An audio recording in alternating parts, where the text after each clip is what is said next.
नमस्कार विद्यार्थी मित्रांनो, मी प्रियंका ग्लोबल ऑनलाईन प्लॅटफॉर्ममध्ये आपल्या सगळ्यांचं मनापासून स्वागत करते. आज आपण सीटेट एक्झामिनेशनसाठी जुलै एक्झामिनेशनसाठी पेपर 1 आणि पेपर 2 अशा दोनही पेपर करिता CDPचा अभ्यास करीत आहोत.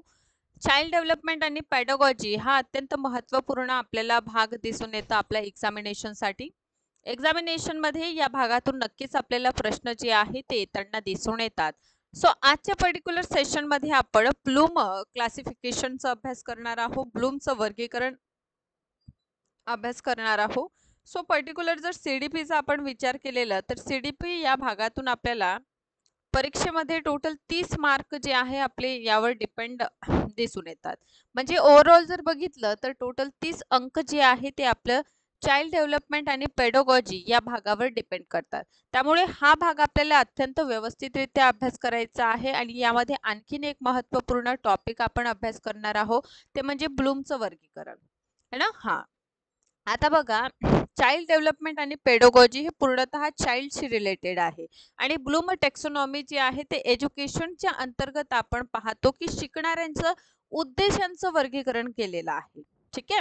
त्यामुळे हा जो ब्लूम वर्गीकरण आहे ते आपल्याला व्यवस्थितरित्या अभ्यास करणं सुद्धा खूप महत्त्वपूर्ण आहे. सोबतच सीटेट एक्झामिनेशन जर आपण टार्गेट करीत आहात सो सीटेट एक्झामिनेशनसाठी पेपर 1 आणि पेपर 2 अशा दोनही पेपर करिता कंप्लीट कोर्स अवेलेबल आहे. या कंप्लीट कोर्समध्ये आपल्याला फुल सिलेबस व्हिडिओ लेक्चर्स अवेलेबल आहे, ज्यामध्ये कंप्लीट सिलेबस तुम्हाला कव्हर करून मिळणार. फुल सिलेबस नोट्स अवेलेबल आहे. नोट्स बघा, सोबतच आपल्याला क्लासच्या PDF सुद्धा प्रोव्हाइड करण्यात येईल. 50 पेक्षा अधिक मॉक टेस्ट आहे आपल्या प्रॅक्टिस करिता. फुल सिलेबस MCQs सुद्धा आहे. बोथ पेपरची फीस मात्र 3000 आहे. सो हा कोर्स जे आहे त्याला जॉईन करण्यासाठी आजच तुम्ही प्ले स्टोर वरून ग्लोबल ऑनलाईन ॲप जो आहे तो डाउनलोड करून घ्या, किंबहुना ऑफिशियल नंबर्सवर आपण कॉन्टॅक्ट करू शकता. सीटेटचं फक्त जर आपण एकच पेपर टार्गेट करीत आहात सो पर पेपर फीस जी आहे मात्र 2000 रुपये आपल्याला दिसून येतं. सो आजच ऑफिशियल नंबर्सवर कॉन्टॅक्ट करा आणि कोर्सला जॉईन व्हा. सो पर्टिक्युलर आज बघा, ब्लूम टेक्सोनॉमी आपल्याला समजून घ्यायचं आहे. ठीक आहे. तर Bloom taxonomy particular Benjamin Bloom जे आहे त्यांनी हे टेक्सोनॉमी क्लासिफिकेशन आपल्याला दिलेलं आहे. तर हे क्लासिफिकेशन काय आहे हे सर्वप्रथम आपल्याला समजून घ्यायचं आहे आणि हे समजून घेतल्यानंतर आपण आपल्या समोरच्या भागाकडे वळणार आहोत, त्यांच्या क्लासिफिकेशनकडे. सो ब्लूम जे आहे, ठीक आहे, बेंजामिन ब्लूम यांनी शिकणाऱ्यांचं जे आहे म्हणजे स्टुडंट जे आहे म्हणजे एज्युकेशन जे आहे, शिक्षा जे आहे या संदर्भात शिकणाऱ्यांचं उद्देशांचं काय केलेलं आहे, क्लासिफिकेशन केलेलं आहे. काय केलेलं आहे, क्लासिफिकेशन केलेलं आहे. यालाच ब्लूम टेक्सोनॉमी किंवा ब्लूम क्लासिफिकेशन आहे ना असं म्हटलं जातं. बरं, तर दिलं कोण, ऑब्व्हियसली बेंजामिन ब्लूम यांनी दिलेलं आहे. कोणी दिलेलं आहे, बेंजामिन ब्लूम यांनी दिलेलं आहे. ओके. बर, यांनी हे कधी दिलं तर 1956 मध्ये ब्लूम टेक्सोनॉमी 1956 मध्ये त्यांनी दिलेलं आहे. हे महान शैक्षणिक मनोवैज्ञानिक होते आणि यांचं एक बुक आहे टेक्सोनॉमी ऑफ एज्युकेशन ऑब्जेक्टिव्ह म्हणून. काय नाव आहे बघा, यांचं एक बुक आहे ज्याला म्हणतात taxonomy. Okay, taxonomy of education objective म्हणून, एज्युकेशन ओके ION. ठीक आहे. ओके, सो ऑब्जेक्टिव्ह म्हणून, ऑब्जेक्टिव्ह. ठीक आहे. तर हे पर्टिक्युलर बुक आहे आणि सर्वप्रथम या बुक मध्ये त्यांनी क्लासिफिकेशन दिलेलं आहे. या क्लासिफिकेशन मध्ये काय सांगितलेलं आहे तर हे जे आहे ना, कोणत्याही स्टुडंटला जर शिकायचं आहे, समजा मानून घ्या जर एखादा स्टुडंट आहे आणि एखाद्या स्टुडंटला शिकायचं आहे, तर शिकण्यासाठी जे आहे ना 3 पक्ष म्हणजे एका स्टुडंटच्या लर्निंग मध्ये 3 पक्ष खूप महत्त्वपूर्ण आहे असं कोण म्हणतात, ब्लूम म्हणतात. आता पहिला पक्ष म्हणजे ज्ञानात्मक पक्ष आहे. आता ज्ञान याचा अर्थ, याचा संबंध ऑब्व्हियसली आपल्या माइंड सोबत असणार है ना. हा ज्ञान काय, नॉलेजचा संबंध ऑब्व्हियसली कशाशी आहे, माइंडशी आहे. दुसरा यांनी पक्ष सांगितलेला आहे भावात्मक पक्ष. आता भावात्मक पक्ष म्हणजे काय तर समजा बघा, एखादे पर्टिक्युलर स्टुडंट आहे ना आणि विद्यार्थ्यांचं भावना जसं हसणं, रडणं, राग करणं आहे ना, ह्या सगळ्या काय आहे, स्टुडंटच्या भावना आहे. ठीक आहे, सो भावनात्मक. पक्ष. थर्ड वन आपल्याला दिसून येतं मनोक्रियात्मक पक्ष. आता मनोक्रियात्मक पक्ष म्हणजे काय, तर या पक्षामध्ये आपण काय बघतो बघा, आपण कोणतीही कृती करून पाहतो. ठीक आहे, म्हणजे हा जो भाग आहे तो ऍक्शनशी रिलेटेड आहे. ठीक आहे, पहा हे हेडशी रिलेटेड आहे. हेड म्हणजे मस्तिष्क. हे नाही का आपल्या हार्टशी संबंधित आहे आणि मनोक्रियात्मक हे आपलं हँडशी रिलेटेड आहे. सो दॅट्स वाय याला 3H सुद्धा म्हणतात. काय म्हणतात याला? 3H ना. हा हेड झालं, हार्ट झालं आणि हँड झालं. सो अशा पद्धतीने याला 3H सुद्धा म्हटलेलं आपल्याला दिसून येतं. सो बघा, American psychologist Benjamin Bloom introduced evaluation technique in 1948. So American मानवी शास्त्रज्ञ डॉक्टर बेंजामिन ब्लूम जे आहे त्यांनी मूल्यमापनासाठी म्हणजे विद्यार्थ्यांना शिकण्यासाठी 3 पक्ष महत्वाचं आहे असं ते म्हणतात आणि मूल्यमापनाचे जनक म्हणून सुद्धा ओळखलं जायचं. म्हणजे एक पर्टिक्युलर विद्यार्थ्यांचं इव्हॅल्युएशन आपल्याला कशा पद्धतीने करायला हवं यासाठी त्यांनी सांगितलेलं आहे.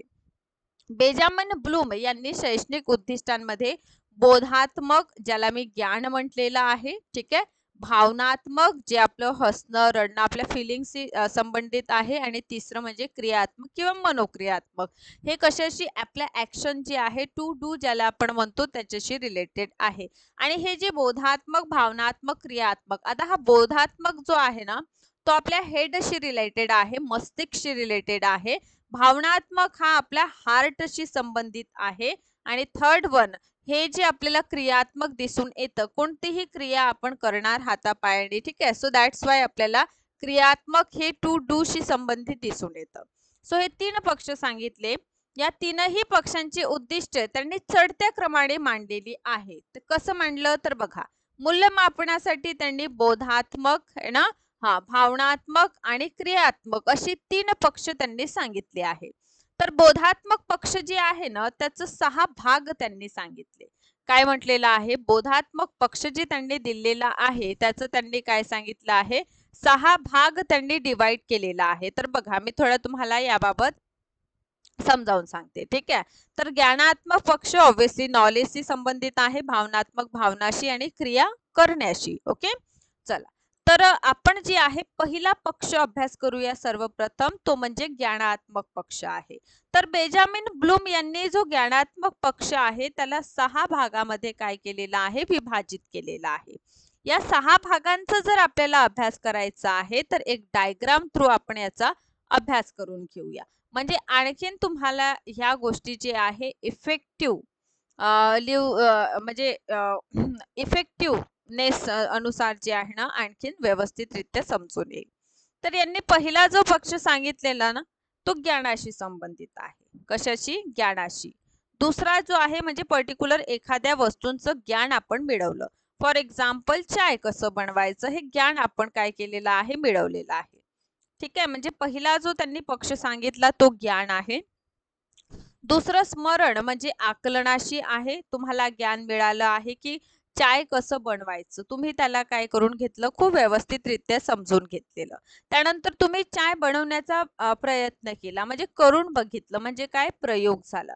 आता प्रयोग केल्यानंतर काय झालं, तुम्ही सगळ्या गोष्टी व्यवस्थित टाकल्या का हे याचं विश्लेषण केलं. ठीक आहे, विश्लेषण म्हणजे काय, सगळं टाकून द्यायचं, त्यानंतर संश्लेषण करणं. संश्लेषण म्हणजे काय, तुम्ही योग्यरित्या सगळ्या गोष्टी त्यामध्ये इन्क्लूड केल्या का हे बघणं आणि हे बघितल्यानंतर जे आहे ना लास्ट मध्ये काय करणं, मूल्यांकन करणं. ठीक आहे, मूल्यांकन करणं म्हणजे काय, चाय पिऊन बघून घ्यायचं आणि बघायचं की आपण योग्यरित्या चाय जे आहे ते बनवलं आहे की नाही. सो अशा प्रकारे पहिला त्यांनी ज्ञान सांगितलं, एखाद्या वस्तूचं ज्ञान करून घेणं. मग त्या ज्ञानाला तुम्ही आठवण करून बघणार, आठवल्यानंतर तुम्ही प्रयोग करणार, करून बघणार ती वस्तू, केल्यानंतर त्याचं विश्लेषण करणार, योग्य केलं की नाही. त्यानंतर प्रत्येक गोष्टीला वेगवेगळ्या प्रकारे तुम्ही काय करणार, वेगळं वेगळं करून ॲनलाइज करणार, ज्याला संश्लेषण म्हणतात. आणि लास्ट मध्ये जी गोष्ट आपण केली त्याचं काय करायचं, जर जेवण बनवत आहोत, जेवण चाखून बघायचं, किंवा इनर आपण सॉल्व्ह करत आहोत गणितचा फॉर्म्युला सोबत आपण जर जात आहोत, तर आपण योग्यरित्या आन्सर पर्यंत पोहोचलो का ते पाहणं म्हणजे मूल्यांकन होते.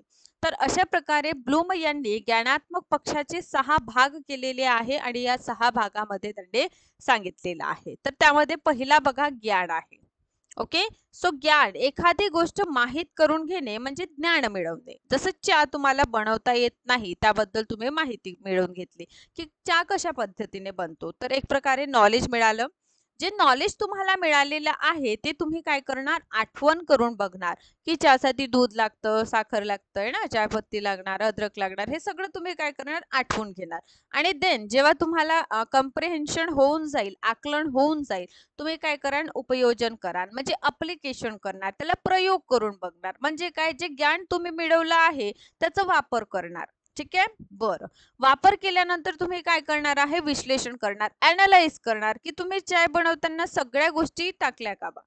ठीक आहे, संश्लेषण म्हणजे काय, प्रत्येक गोष्ट वेगवेगळं करून त्याला काय करायचं आहे आपल्याला, अ, म्हणजे क्रॉस चेक ज्याला आपण म्हणतो, हा, ते करायचं आहे. म्हणजे प्रत्येक वस्तू अलग अलग करून त्याचं काय करायचं आहे, मेजरमेंट घ्यायचं आहे. ठीक आहे, संश्लेषण करणे याला म्हणतात. देन मूल्यांकन, जे आपण बनवलेलं आहे ते योग्यरित्या बनलं आहे का नाही हे बघणं म्हणजे मूल्यमापन होतं. अशा प्रकारे ब्लूमचा जो ज्ञानात्मक पक्ष आहे त्याचे 6 त्यांनी काय पक्ष सांगितले, भाग सांगितले. ज्यामध्ये पहिला ज्ञान आहे, कोणत्याही गोष्टीचं नॉलेज मिळवणं. नॉलेज मिळवल्यानंतर ते स्मरणात राखणं म्हणजे आठवणीत ठेवणं. आठवण ठेवल्यानंतर त्याच गोष्टीचं प्रयोग करून बघणं. प्रयोग करून बघल्यानंतर त्याचं काय करणं, विश्लेषण करणं. आणि जेव्हा विश्लेषण करून झालेलं त्यानंतर काय करायचं, संश्लेषण करायचं. ठीक आहे, आणि संश्लेषण झाल्यानंतर तुम्ही काय करणार आहात, मूल्यमापन करणार आहात. लास्ट मध्ये काय करणार आहात, मूल्यमापन करणार आहात. सो अशा प्रकारे त्यांनी काय दिलेलं आहे, ज्ञानात्मक पक्षाचे 6 भाग दिलेले आहे. याच प्रकारे सेकंडली त्यांनी भावनात्मक क्षेत्र सांगितलेलं आहे. तर भावनात्मक क्षेत्र म्हणजे काय आहे ना, हा, तर भावनात्मक क्षेत्रामध्ये त्यांनी जे आहे ना 5 भाग त्यांनी सांगितलेले आहे भावनात्मक पक्षांचे. त्यामध्ये सर्वप्रथम त्यांनी सांगितलं अवधान. यात विद्यार्थी एखाद्या बाबींकडे काय करतो, लक्ष केंद्रित करतो. म्हणजे पर्टिक्युलर एखादा व्यक्ती जे आहे, एखादी स्टुडंट जो आहे तो काय करणार, बघणार, म्हणजे एखादी गोष्ट करताना पाहत आहे तो, है ना, हा. नंतर तो काय करणार, बघितल्यानंतर लक्ष दिल्यानंतर तो अभिरुची म्हणजे इंटरेस्ट शो करणार. जसं त्याला समजा एखाद्या नाणे संग्रह त्यांनी पाहिलं आणि नाणे संग्रह पाहिल्यानंतर त्याला नाणे गोळा करण्याची किंवा प्राचीन पोस्टांची तिकिटा वगैरे गोळा करण्याची काय झालं, इंटरेस्ट येऊ लागलं. ठीक आहे, इंटरेस्ट आल्यानंतर विद्यार्थ्यांनी काय केलं, मूल्य निर्णय घेतलं. म्हणजे मी यामध्ये क्षेत्रात आवड ठेवतो बा, तर आता मी काय करणार, यामध्ये काम करणार. ठीक आहे, असं त्यांना निर्णय घेतलं. त्यानंतर त्यांना मूल्य संघटन केलं. मूल्य संघटन म्हणजे काय, की जे इंटरेस्ट त्यांनी शो केला आहे त्या संबंधित तो कलेक्शन करणं सुरुवात करेल आणि लास्ट मध्ये मूल्य समूह करेल. म्हणजेच मूल्य समूह हा उद्दिष्टांमध्ये विद्यार्थी आपल्या जीवनामध्ये त्याला टिकून ठेवेल. म्हणजे जे त्यांना रुची, इंटरेस्ट जे त्यांना शो केलेला आहे की त्याला नाण्याच्या तिकीट जमा करण्यामध्ये काय आहे, इंटरेस्ट आहे, तर तो काय करणार, त्याला आजीवन तसंच ॲक्युरेट असणार आपल्या कामाबद्दल. ठीक आहे, सो अशा प्रकारे आपण भावनात्मक पक्षामध्ये सर्वप्रथम अवधान बघतो, देन अभिरुची बघतो, मूल्य निर्णय घेणं, मूल्य संघटन करणं आणि मूल्य समूह, अशा प्रकारचं आपल्याला दिसून येतं. यानंतर बेंजामिन ब्लूम यांच्या टेक्सोनॉमी अनुसार क्रियात्मक क्षेत्र. पण हा क्रियात्मक क्षेत्र जे आहे त्याला डॉक्टर डवे यांनी काय केलेलं आहे, उद्दिष्टांचं भारतीय स्वरूपात मांडणी केलं. त्यांनी सांगितलं की सर्वप्रथम विद्यार्थी काय करतो, अनुकरण करतो. म्हणजे एखाद्याला समजा गाडी चालवता येतं, आता गाडी चालवणं येत आहे म्हणून तो काय करणार, तो कशा पद्धतीने गाडी चालवत आहे याचं सर्वप्रथम निरीक्षण करणार. काय म्हटलं मी, क्रियात्मक क्षेत्रामध्ये सर्वप्रथम विद्यार्थी जो आहे, कळत आहे, बरं, क्रियात्मक क्षेत्रामध्ये विद्यार्थी काय करत आहे, सर्वप्रथम, किंवा विद्यार्थी म्हणा, मानव म्हणा, काय करत आहे, सर्वप्रथम निरीक्षण करत आहे. आणि जो निरीक्षण तो करत आहे, ठीक आहे, म्हणजे एक प्रकारचं त्याला समजा एखादी कौशल्य करताना कोणी दिसलेलं, समजून जा गाडी चालवताना, ठीक आहे, तो काय करत आहे, जे व्यक्ती चालवत आहे त्याचं निरीक्षण करत आहे, ऑब्झर्वेशन करत आहे. त्यानंतर तो कौशल्य आत्मसात करतो. म्हणजे काय करतो बा, तर स्वतः त्या गोष्टी करून बघतो. करून बनतो इन द सेन्स, बघा, एखाद्याला गाडी चालवताना बघितलं आणि स्वतःही गाडी चालवण्याचा प्रयत्न केला. ठीक आहे, म्हणजे आपण सुरुवातीला पाहणार की एखादी व्यक्ती कशा पद्धतीने गाडी चालवत आहे. नंतर आपण काय करणार, स्वतः गाडी चालवण्याचा प्रयत्न करणार. ठीक आहे, म्हणजे क्रिया कौशल्य झालं. त्यानंतर अचूकता, आपण काय करत आहोत, वारंवार तो जो सराव आपण केला आहे, जो कौशल्य गाडी चालवण्याचा आत्मसात केला आहे, त्याच्यामध्ये वारंवार प्रॅक्टिस करणार. आता यातून काय होणार, ॲक्युरेसी वाढणार, अचूकता येणार. आता समजा घरी कोणीच नाही आणि आईने आपल्याला म्हटलं चल बाजारात, ठीक आहे, तर आपण काय केली, काढली गाडी, आपलं जे आपण स्किल डेव्हलप केलेलं आहे, स्किल जे आपण आत्मसात केलेलं आहे त्याला शो करणार आहे ना. आणि स्वाभाविकीकरण म्हणजे काय, तर कौशल्याचं सफाईने आपण गाडी चालवणार, बाजारात आईला घुमून आणणार आणि परत छानपैकी घरी आणून गाडी ठेवून देणार. याला म्हटलं जातं स्वाभाविकीकरण. अशा प्रकारे ब्लूम टॅक्सोनॉमीचा जो तिसरा क्षेत्र क्रियात्मक आहे त्याचे 5 भाग आहे. पहिला अनुकरण, कोणत्याही गोष्टीचं तुम्ही निरीक्षण करा, तेच जे गुण आहे तुम्ही स्वतः काय करा, आत्मसात करा. म्हणजे क्रिया कौशल्य तुम्ही न घेतलेलं, क्रिया कौशल्य घेतल्यानंतर तुमचं वारंवार सरावामुळे अचूकता आली. अचूकता आल्यामुळे जर कोणी तुम्हाला एखादी गोष्ट सांगितली, जे कौशल्य आत्मसात केलेलं आहे त्याचं काय करून दाखवायचं आणि योग्यरित्या केल्यानंतर फीडबॅक मिळवणं स्वाभाविकरण आहे. अशा प्रकारे ब्लूम टॅक्सोनॉमीचा हे अत्यंत महत्त्वपूर्ण भाग आहे. ब्लूम टॅक्सोनॉमीचे 3 पक्ष लक्षात घ्या.